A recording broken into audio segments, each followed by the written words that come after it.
Et bonjour à tous et à toutes, j'espère que vous allez bien. Merci tout d'abord à vous d'être là pour cette nouvelle analyse du Bitcoin. Donc comme chaque semaine, on va analyser le graphique du BTC en profondeur, à savoir le BTC en mensuel et en weekly pour le long terme. Et puis pour le plus court terme, on regardera le graphique en daily et en 4 heures. Donc sans plus tarder, commençons tout de suite cette analyse par le mensuel. Et comme d'habitude, on peut voir donc que le prix du BTC respecte encore une fois le même cycle depuis le tout début de son lancement. On voit qu'ici, depuis le top du précédent bull run, eh bien on est parti en bear market. Et puis finalement on est en train d'essayer de consolider à la hausse, et le jour où on cassera ici la Kijun aux alentours des 42 630 $, et bien pour moi le feu vert sera donné pour le prochain bull run. Pourquoi? Tout simplement parce que lorsqu'on a cassé ici la Kijun, on la voit pas parce qu'elle est cachée par cette ligne en jaune, mais vous voyez, voilà, on a la Kijun qui a été cassée à la hausse, ça a déclenché toute la phase de bull run. Ensuite ici c'est pareil, on a cassé donc la Kijun à la hausse, on a déclenché toute la phase de bull run. Alors là on ne l'avait pas encore cassé en clôture, hein, cette Kijun a été rejetée, et lorsqu'on l'a cassé ici cette fois-ci, et bien finalement on a déclenché le prochain bull run. Donc cette fois encore, j'espère qu'on va pouvoir avoir un signal en cassant cette Kijun, et du coup ça nous dira qu'on pourra aller chercher une nouvelle target un peu plus haut. Alors comment est-ce que je calcule mes potentiels targets de bull run? Et bien je prends tout simplement la hauteur de chaque triangle reporté à l'endroit de cassure de la résistance. Donc j'ai pris la hauteur reportée à l'endroit de cassure, etc., etc. Et du coup on peut espérer qu'on aille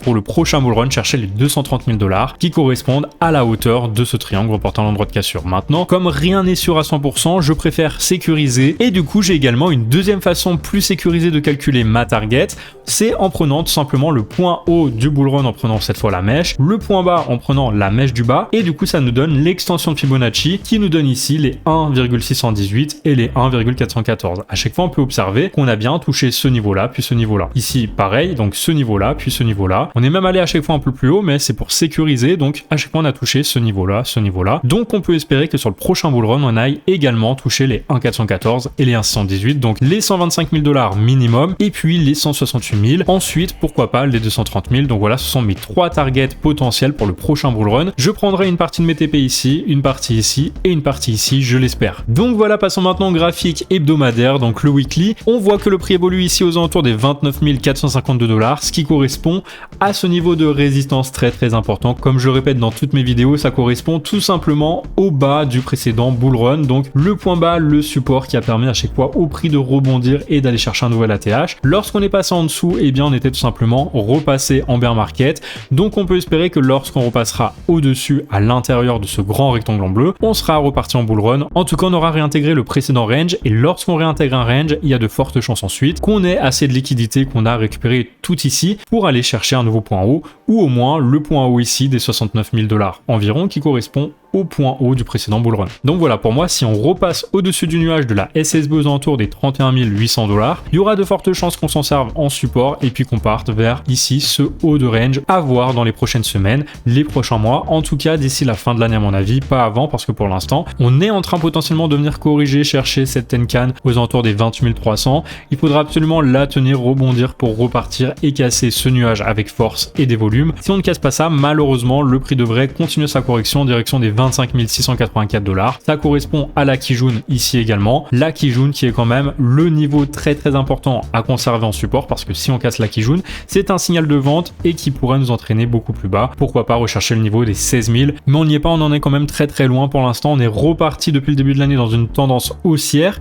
Il faudra conserver la Tenkan et la Kijun en support pour continuer cette tendance haussière, aller casser ça et repartir en bull run. Maintenant, regardons donc le daily. On voit que le prix a été rejeté une nouvelle fois cette nuit sur le niveau des 30 000 $. C'est justement ce niveau de résistance du précédent bull run. Du coup maintenant, eh bien en théorie, il y a quand même des chances qu'on réintègre le nuage et qu'on aille chercher ce prochain niveau de support aux alentours des 28 300 qui correspond à la Tenkan en weekly. En tout cas, tant que le prix en daily sera en dessous de la Kijun et que la Chikou-span sera également en dessous de ce niveau de résistance, pour moi on sera encore baissier, tout simplement parce que pour moi on est toujours dans une correction qui fait suite à cette grande explosion du prix. On a forcément le prix qui va corriger, et regardez donc de plus près cette explosion du prix à pour l'instant cette correction qui s'est mise en place, et là on voit qu'on a déjà touché les 0,382 de Fibonacci. On pourrait donc se dire que c'est terminé, qu'on a rebondi sur les 0,382 et qu'on va aller chercher maintenant le prochain niveau de résistance, donc celui-ci à 31 600, voire même celui-là qui correspond tout simplement au haut de ce pattern d'élargissement ascendant. Mais tant qu'on ne l'a pas réintégré réintégrer tant qu'on n'est pas repassé au-dessus des 30 000. Pour moi, on est toujours en tendance baissière et donc on poursuit toujours cette correction malgré le fait que pour l'instant,